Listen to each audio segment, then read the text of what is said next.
ভাৰতৰ বিভিন্ন প্ৰান্তৰ পৰা কেইবাটাও খবৰ আহি পৰিছে। এই মুহূৰ্তত ধৰি আছো এটা গুৰুত্বপূৰ্ণ খবৰ। হিমন্ত বিশ্ব শৰ্মাই জুবিন গাৰ্গৰ হত্যাকাৰীক ৰক্ষণাবেক্ষণ দিছে। হিমন্ত বিশ্ব শৰ্মা আৰু অসম আৰক্ষীক লৈ এবাৰ সৰব হৈ পৰিছে অখিল গগৈ।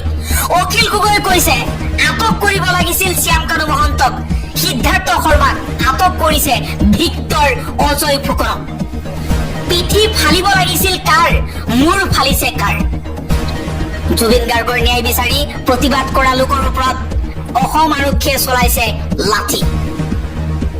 গণ্ডগোল ব্যৱস্থাতে আছে। এবাৰ হিমন্ত বিশ্ব শৰ্মাৰ বিৰুদ্ধে সৰব হৈ এই মন্তব্য কৰিছে অখিল গগৈয়ে। কোনো কাৰণতে হিমন্ত বিশ্ব শৰ্মাৰ এই দমনমূলক নীতি নচলিব। ন্যায় বিচাৰি প্ৰতিবাদ কৰাৰ বাবে কিয় আটক কৰা হৈছে, কিয় প্ৰতিবাদকাৰীসকলৰ ওপৰত আৰক্ষীৰ লাঠিৰ কোব পৰিছে, হিচাপ দিব লাগিব হিমন্ত বিশ্ব শৰ্মাই। পৰৱৰ্তী খবৰ, জুবিন গাৰ্গৰ ন্যায়ৰ বাবে প্ৰতিবাদ কৰাৰ সময়তেই গ্ৰেপ্তাৰ কৰা হৈছে অজয় ফুকন আৰু ভিক্টৰ দাসক। জুবিন গাৰ্গৰ মেনেজাৰ সিদ্ধাৰ্থ শৰ্মাৰ বাসগৃহৰ সন্মুখত হৈছিল প্ৰতিবাদ। প্ৰতিবাদ কিয় কৰা হল? প্ৰতিবাদ কৰাৰ বাবেই দুজনকৈ নেতাক গ্ৰেপ্তাৰ কৰাৰ লগতে প্ৰতিবাদকাৰীৰ ওপৰত চলিছে অসম আৰক্ষীৰ লাঠিৰ কোব। বহুকেইজন প্ৰতিবাদকাৰীক আহত কৰিছে আৰক্ষীয়ে। আৰক্ষীৰ সৈতে প্ৰতিবাদকাৰীৰ হতাহতিৰো সৃষ্টি হৈছে। গুলিয়াই মাৰি পেলালেও জুবিন গাৰ্গৰ ন্যায়ৰ বাবে প্ৰতিবাদ সাব্যস্ত কৰিব বুলি প্ৰতিবাদকাৰীয়ে উত্তাল প্ৰতিবাদ সাব্যস্ত কৰা পৰিলক্ষিত হৈছে। জুবিন গাৰ্গৰ হত্যাকাৰীয়ে শাস্তি নোপোৱালৈকে মৃত্যুকো নেওচি বুকুত গুলি লৈও প্ৰতিবাদ কৰি যাব বুলি হুংকাৰ দিছে শ শ প্ৰতিবাদকাৰীয়ে। আন এটা খবৰ, ক্ষমা খোজাৰ পৰিৱৰ্তে ওলোটা ধমক দিছে শ্যামকানু মহন্তই। অপপ্ৰচাৰৰ বিৰুদ্ধে ন্যায়ালয়লৈ যাব শ্যামকানু মহন্ত। ফেচবুক লাইভ যোগে অপপ্ৰচাৰৰ বিৰুদ্ধে আৰু সুৰক্ষা বিচাৰি আদালতৰ দ্বাৰস্থ হ'ব বুলি মন্তব্য কৰিছে নৰ্থ ইষ্ট ফেষ্টিভেলৰ আয়োজক শ্যামকানু মহন্ত। পলাই ফুৰিছে শ্যামকানু মহন্ত। পলাই শ্যামকানু মহন্তৰ চাফাই। জুবিনক ছিংগাপুৰলৈ মাতি নিয়াটো পাপ নহয়। জুবিনৰ মৃত্যুৰ বাবে আমি জগৰীয়া নহয়। আমি ঘটনাস্থলীত নাছিলো। আমাক বদনাম কৰাৰ, নিঃশেষ কৰাৰ প্ৰক্ৰিয়া চলিছে। গুৱাহাটীলৈ আহিলেই নিঃশেষ কৰাৰ ভাবুকি দিছে। টিআৰপিৰ বাবে এচাম লোকে মোৰ নামত অপপ্ৰচাৰ চলাইছে। ঘটনা ক'ত কেনেকৈ ঘটিছিল আমি গম পোৱা নাছিলো। মোলৈ হাজাৰ হাজাৰ ভাবুকি ভৰা মেছেজ দিছে। ছিংগাপুৰ আহোঁতে জুবিন সুস্থ আছিল। অসমৰ ৰাইজৰ পৰা ন্যায় বিচাৰিছো, ন্যায়ালয়ৰ পৰা সুৰক্ষা বিচাৰিছো বুলি মন্তব্য কৰিছে শ্যামকানু মহন্তই। ক্ষমা খোজাৰ পৰিৱৰ্তে ওলোটা ধমক দিয়াহে পৰিলক্ষিত হৈছে শ্যামকানু। পৰৱৰ্তী খবৰ, শ্যামকানু মহন্তৰ ভতিজীয়েকে খুলিলে শ্যামকানু মহন্তৰ মুখা। জুবিন গাৰ্গক পণ্য সামগ্ৰী ৰূপে ব্যৱহাৰ কৰিছিল শ্যামকানুৱে। জুবিন গাৰ্গ শ্যামকানু মহন্তৰ বাবে আছিল পণ্য সামগ্ৰী। জুবিন তেওঁৰ আত্মা, তেওঁৰ ৰাজসাৰ বুলি ক'লে ঘৃণা উপজে। শ্যামকানু মহন্তৰ ভতিজীয়েকে কৈছে বহু বছৰৰ আগৰ কথা। এটা ঘৰুৱা পৰিৱেশত জুবিন গাৰ্গৰ বিষয়ে আলোচনা হৈ আছিল। এজনে ক'লে জুবিনে নিজৰ স্বাস্থ্যৰ যত্ন নলয়, কিয় যে ইমান মদ খায়। ফেষ্টিভেল মহন্তৰ উত্তৰৰ মই প্ৰত্যক্ষদৰ্শী আছিলো। বাদ দিয়া, মোৰ কি আহে যায়। জুবিন মোৰ কাৰণে মাত্ৰ এটা কমোডিটি, অৰ্থাৎ পণ্য সামগ্ৰী। সেই একেটা মানুহে আকৌ শেহতীয়াকৈ কোনো অনুষ্ঠানত কয় জুবিন তেওঁৰ ৰাজসাৰ বুলি, জুবিন তেওঁৰ আত্মা বুলি। ঘৃণা উপজে।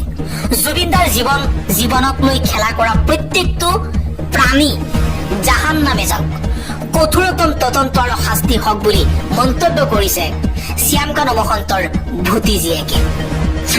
দিবলৈছো আন এটা ব্ৰেকিং নিউজ। জুবিন গাৰ্গক মৃত্যুৰ মুখলৈ ঠেলি দিয়া কোনো লোক হাৰি নাযায়। 10-15 দিনত সকলো ওলাই পৰিব। জুবিন গাৰ্গৰ মৃত্যুৰ সন্দৰ্ভত পুনৰবাৰ ডাঙৰ মন্তব্য ৰাজ্যৰ মুখ্যমন্ত্ৰী ডক্টৰ হিমন্ত বিশ্ব শৰ্মাৰ। জুবিনক তিল তিলকৈ মৃত্যুৰ মুখলৈ ঠেলি দিয়া কোনো লোক হাৰি নাযায়। 10-15 দিনতেই সকলো জল জল পট পট হৈ পৰিব। শেখৰ গোস্বামী, সন্দীপন গাৰ্গ, সঞ্জীৱ নাৰায়ণ, নিশিতা গোস্বামী, অৰ্মিত প্ৰভা মহন্ত সকলোকে 48 ঘণ্টাকৈ জেৰা চলোৱা হ'ব। ছিংগাপুৰৰ আছাম ছচাইটিৰ এজনো লোক হাৰি নাযাব তদন্তৰ পৰা। অতি সূক্ষ্মভাৱে তদন্ত হ'ব জুবিন গাৰ্গৰ মৃত্যুৰ ঘটনাৰ। আদালতক সন্তুষ্ট কৰিব পৰাকৈ কাম কৰিব SIT-য়ে। SIT-ৰ কাম কাজত সন্তুষ্ট নহ'লে CBI-ক দিয়া হ'ব তদন্ত। জুবিন গাৰ্গৰ মৃত্যুৰ তদন্তক লৈ ডাঙৰ ঘোষণা কৰিছে মুখ্যমন্ত্ৰী হিমন্ত বিশ্ব শৰ্মাই। যদি SIT-ৰ তদন্তত ৰাজ্যবাসী সন্তুষ্ট নহয় তেন্তে জুবিন গাৰ্গৰ মৃত্যুৰ ঘটনাৰ তদন্ত CBI-লৈ অৰ্পণ কৰা হ'ব বুলি ঘোষণা কৰিছে মুখ্যমন্ত্ৰী ডক্টৰ হিমন্ত বিশ্ব শৰ্মাই। দিবলৈছো আন এটা অতিকৈ গুৰুত্বপূৰ্ণ খবৰ। নিশাই গুৱাহাটীলৈ আহিছিল সিদ্ধাৰ্থ শৰ্মা। নিশাই আহি গুৱাহাটীতে পলাই আছে সিদ্ধাৰ্থ শৰ্মা। নিশা ইণ্ডিগো বিমানেৰে আহি গুৱাহাটীত উপস্থিত হৈছিল মেনেজাৰ সিদ্ধাৰ্থ। ইণ্ডিগো বিমানৰ 20D আসনত বহি অসমলৈ আহিছিল সিদ্ধাৰ্থ। যিকোনো মুহূৰ্ততেই আত্মসমৰ্পণ কৰিব পাৰে জুবিন গাৰ্গৰ মেনেজাৰে। নিশাই আহি গুৱাহাটীত উপস্থিত হৈছিল জুবিন গাৰ্গৰ মেনেজাৰ সিদ্ধাৰ্থ শৰ্মা। গুৱাহাটী বিমানবন্দৰত কৰ্মৰত এজন কৰ্মীয়ে জনাইছে এই কথা। সামাজিক মাধ্যম যোগে এই কথা সদৰি কৰিছে সেই কৰ্মীগৰাকীয়ে। আৰু জুবিন গাৰ্গৰ মেনেজাৰ আহি উপস্থিত হৈছে অসমত, যিকোনো মুহূৰ্ততে আত্মসমৰ্পণ কৰিব পাৰে। আৰু আনপিনে সিদ্ধাৰ্থ শৰ্মাক লৈ মুখ্যমন্ত্ৰী হিমন্ত বিশ্ব শৰ্মাৰ মন্তব্য, সিদ্ধাৰ্থ মই নাভাবো যে তেওঁলোক গুৱাহাটীত আছে। মই কথা কৈ থকা সময়লৈকে সিদ্ধাৰ্থ চেম কোনো অসমত নাই। উৰা বাতৰিত বিশ্বাস নকৰাকৈ ধৈৰ্য ধৰিব লাগে। মুখ্যমন্ত্ৰী ডক্টৰ হিমন্ত বিশ্ব শৰ্মাৰ এই মন্তব্য। পৰৱৰ্তী খবৰ, মুখ্যমন্ত্ৰী হিমন্ত বিশ্ব শৰ্মাৰ ৰাজ্য আৰু কেন্দ্ৰৰ অন্যান্য মন্ত্ৰীৰ সৈতে মূল অভিযুক্তৰ ঘনিষ্ঠতা। চৰকাৰী আমোলা আৰক্ষী শীৰ্ষ বিষয়াবৰ্গৰ সৈতে মূল অভিযুক্তৰ ঘনিষ্ঠতা। মুখ্যমন্ত্ৰীৰ পৰিয়ালৰ সৈতে মূল অভিযুক্তৰ ব্যৱসায়িক সম্পৰ্ক। নিৰপেক্ষ আৰু উচ্চ পৰ্যায়ৰ তদন্তৰ বাবে উচ্চতম ন্যায়ালয়ৰ তত্বাৱধানত হ'ব লাগে CBI তদন্ত। প্ৰধানমন্ত্ৰী নৰেন্দ্ৰ মোদীলৈ অসম জাতীয় পৰিষদৰ ফালৰ পৰা প্ৰেৰণ কৰা হ'ল স্মাৰক পত্ৰ। জুবিন গাৰ্গৰ মৃত্যু CBI তদন্ত হ'ব লাগে, কিয়নো জুবিন গাৰ্গৰ মৃত্যুৰ লগত জড়িত ব্যক্তিসকল প্ৰায় লোকেই মুখ্যমন্ত্ৰী হিমন্ত বিশ্ব শৰ্মাৰ ৰাজ্য আৰু কেন্দ্ৰীয় চৰকাৰৰ মন্ত্ৰীসকলৰ সৈতে অতি ঘনিষ্ঠ আছে।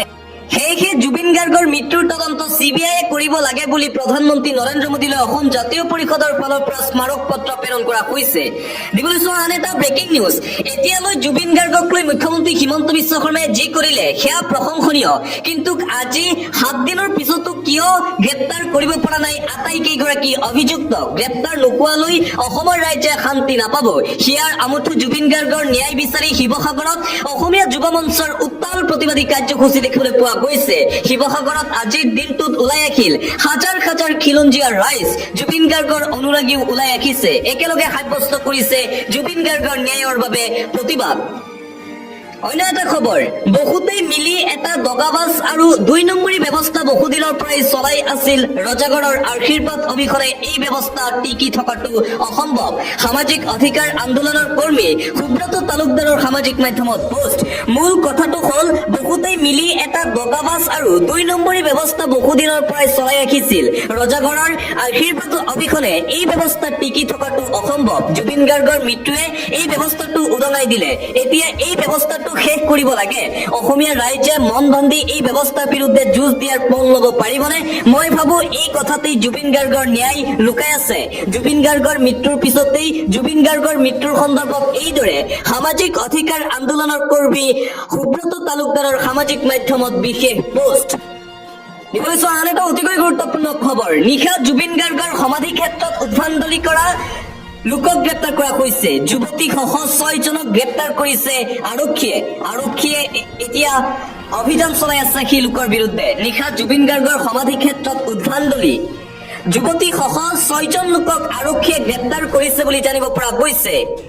নিশা পকী বেৰ নিৰ্মাণ কৰাৰ কামত দিছিল বাধা এই দুৰ্বৃত্তকেইটাই। উদ্ভণ্ডালি কৰিছিল। বেৰ নিৰ্মাণৰ কাম বন্ধ কৰিছিল উদ্ভণ্ডালি জুবিন গাৰ্গৰ সমাধি ক্ষেত্ৰত। সুৰাপান কৰি নিজকে তথাকথিত অনুৰাগী বুলি দিছিল পৰিচয়।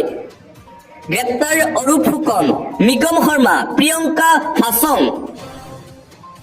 ধৃতি হীৰকজ্যোতি কলিতা, দেৱাশিষ ঠাকুৰীয়া, অৰূপ দাস আৰক্ষীয়ে ইতিমধ্যে গ্ৰেপ্তাৰ কৰিছে। পৰৱৰ্তী খবৰ, জুবিন দাবীহীন 7 দিন, কিন্তু এতিয়াও মুকলি আকাশৰ তলত জুবিন গাৰ্গৰ মৃত্যুৰ লগত জড়িত ব্যক্তিসকল কিয় এতিয়াও গ্ৰেপ্তাৰ কৰা নাই এই লোকসকলক? এতিয়াও কিয় এই লোকসকল মুকলি আকাশৰ তলত আছে? কিয় আটাইকেইগৰাকী কালপ্ৰিতক এতিয়ালৈকে গ্ৰেপ্তাৰ কৰিবলৈ সফল হোৱা নাই আৰক্ষী আৰু চৰকাৰ প্ৰশাসন? জুবিন অনুৰাগীৰ খুব দেখিবলৈ পোৱা গৈছে। জুবিন দাবিহীন আজি 7টা দিন, 7টা দিনৰ পিছতো এতিয়ালৈকে দুৰ্বৃত্ত কেইটাই মুকলি আকাশৰ তলত ঘূৰি আছে। আৰু আনপিনে আজি শ্যামকানু মহন্তৰ বাসগৃহত চলাইছিল অভিযান SIT-য়ে। অভিযান চলোৱাৰ পূৰ্বে শ্যামকানু মহন্তৰ বাসগৃহৰ সন্মুখত কটকটীয়া নিৰাপত্তা বেষ্টনী গঢ়ি তোলা হৈছিল। পৰৱৰ্তী খবৰ, ৰঙালী নৰ্থ ইষ্ট ফেষ্টিভেলত বিজতৰীয়া সংস্কৃতি। ৰঙালী নৰ্থ ইষ্ট ফেষ্টিভেল বিজতৰীয়া সংস্কৃতি। মুখ্যমন্ত্ৰী শৰ্মাৰ মন্তব্য, শ্যামকানু মহন্তৰ কোনো অনুষ্ঠান অসমীয়া সংস্কৃতিৰ সৈতে জড়িত নহয়। শ্যামকানুৰ অনুষ্ঠানে প্ৰতিনিধিত্ব নকৰে অসমৰ সংস্কৃতিক। সেইকাৰণে মই কেতিয়াও শ্যামকানু মহন্তৰ অনুষ্ঠানত যোৱা নাছিলো বুলি মন্তব্য মুখ্যমন্ত্ৰী হিমন্ত বিশ্ব শৰ্মাৰ। বিহুৰ সৈতে কোনো সম্পৰ্ক নাই শ্যামকানু মহন্তৰ ৰঙালীৰ। মোৰ ৰাজনৈতিক কালত মই কেতিয়াও শ্যামকানু মহন্তৰ অনুষ্ঠানত যোৱা নাছিলো। জুবিন গাৰ্গৰ ঘটনাৰ পিছতেই কঠোৰ হৈ পৰিছে ৰাজ্য চৰকাৰ। মুখ্যমন্ত্ৰী হিমন্ত বিশ্ব শৰ্মা একশ্যন মোডত।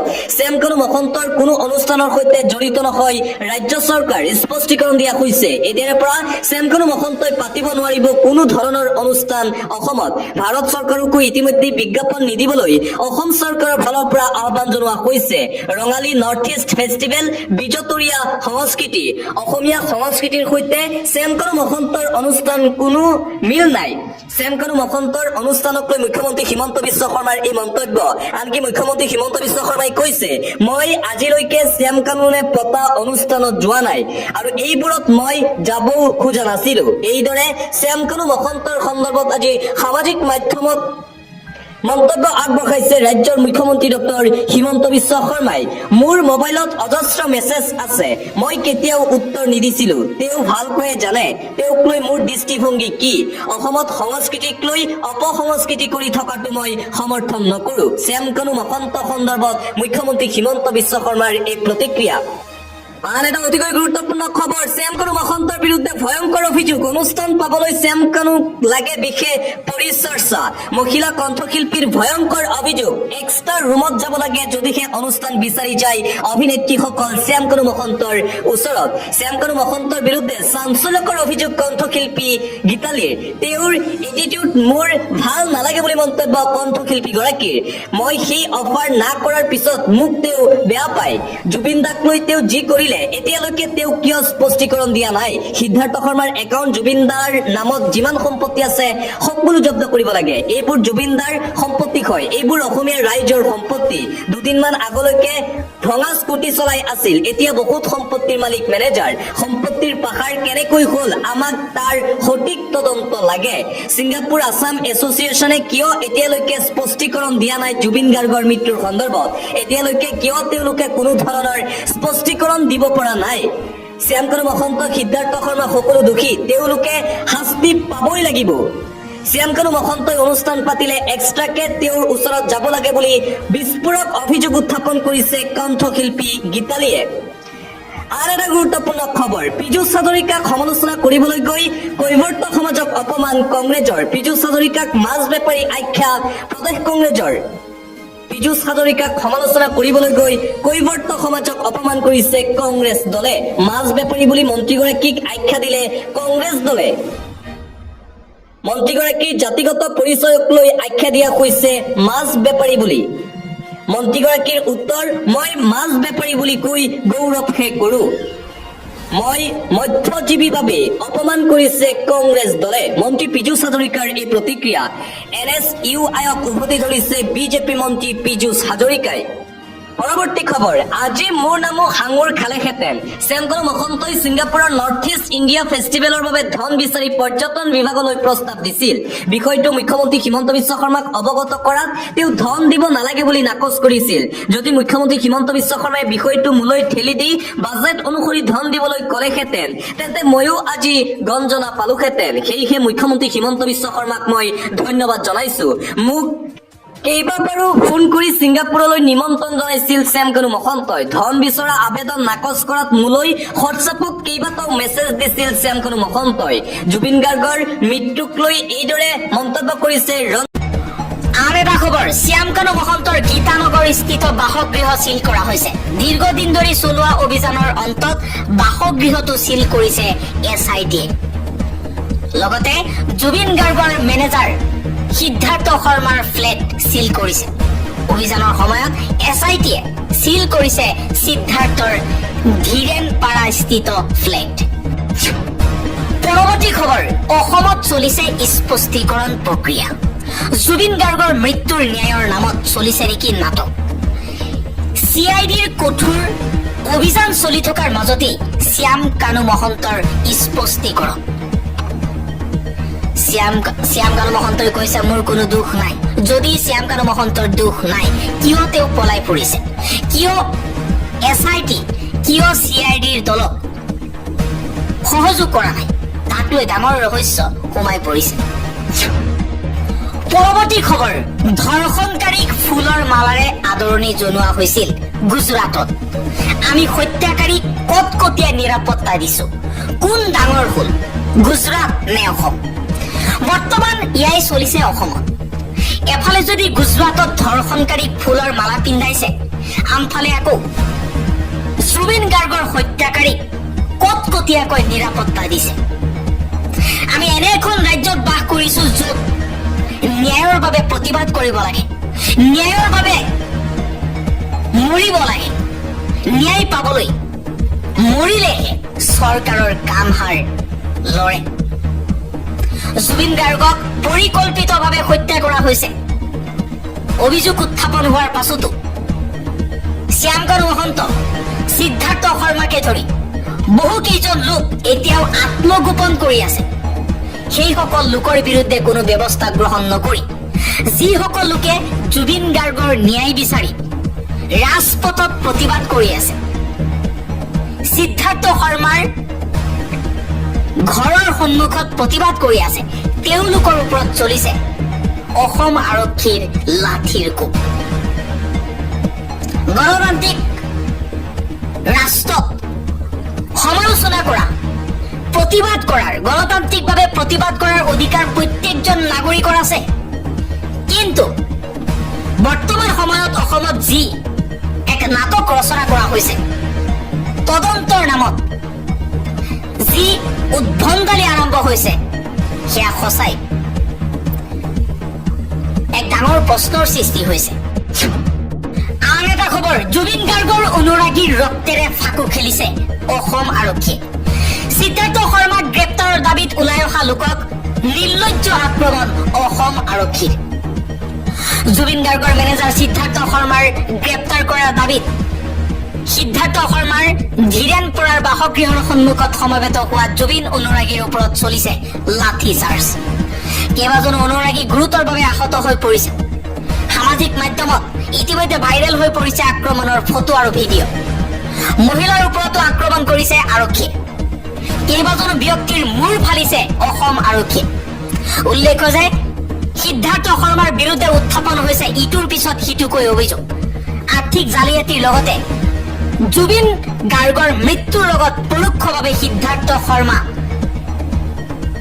জড়িত থকাৰ কথা পোহৰলৈ আহিছে। পৰৱৰ্তী খবৰ, পেলেষ্টাইনত গণহত্যাক লৈ মোদী চৰকাৰৰ মৌনতা লজ্জাজনক। এই মন্তব্য কৰিছে ছোনিয়া গান্ধীয়ে। কংগ্ৰেছ নেত্ৰী ছোনিয়া গান্ধীয়ে পুনৰবাৰ পেলেষ্টাইনৰ গণহত্যাক লৈ মোদী চৰকাৰক তীব্ৰ সমালোচনা কৰিছে।